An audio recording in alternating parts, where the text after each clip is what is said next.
नमस्ते, मी Snehal गडपणकर. SP9 मराठीमध्ये आपलं पुन्हा एकदा स्वागत. तर पाहूयात आजच्या विशेष बातम्या.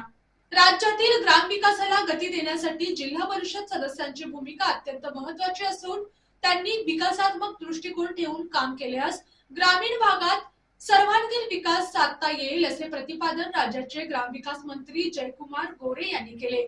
तर पाहूयात आजची सविस्तर बातमी. राष्ट्रीय ग्राम स्वराज अभियान आणि यशदा यांच्या संयुक्त विद्यमाने पुणे येथील यशदा परिसरात राज्यातील नवनिर्वाचित जिल्हा परिषद सदस्यांसाठी आयोजित 3 दिवसीय पायाभूत शिक्षण कार्यशाळेच्या उद्घाटन प्रसंगी ते बोलत होते. या कार्यशाळेच्या पहिल्या टप्प्यात छत्रपती संभाजीनगर, परभणी, धाराशिव, लातूर आणि पुणे जिल्हा येथील एकूण 85 जिल्हा परिषद सदस्यांनी सहभाग नोंदवला.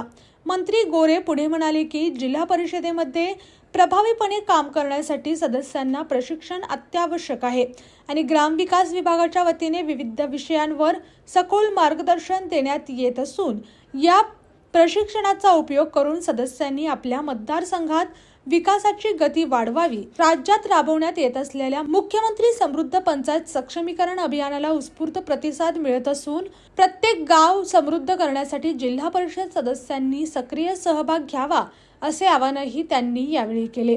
कार्यक्रमाला वीर धवल जगदाळे, डॉक्टर सुहास दिवसे, शेखर गायकवाड, गजानन पाटील, डॉक्टर मल्लीनाथ कलशेट्टी तसेच सत्र संचालक आनंद पुसावळे व शरदचंद्र माळी उपस्थित होते.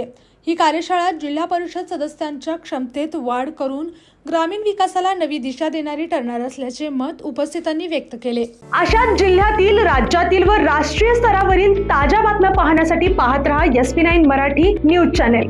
या चॅनेलच्या माध्यमातून विविध क्षेत्रात उल्लेखनीय कार्य करणाऱ्या मान्यवरांच्या प्रेरणादायी मुलाखती तसेच महत्त्वाची माहिती आणि घडामोडी आपल्यापर्यंत पोहोचवल्या जातील. अशा नवीन बातम्या आणि माहिती मिळवण्यासाठी चॅनलला लाईक करा, शेअर करा आणि हो, सबस्क्राईब करायला विसरू नका. पाहत रहा SP9 Marathi, your time your news. धन्यवाद.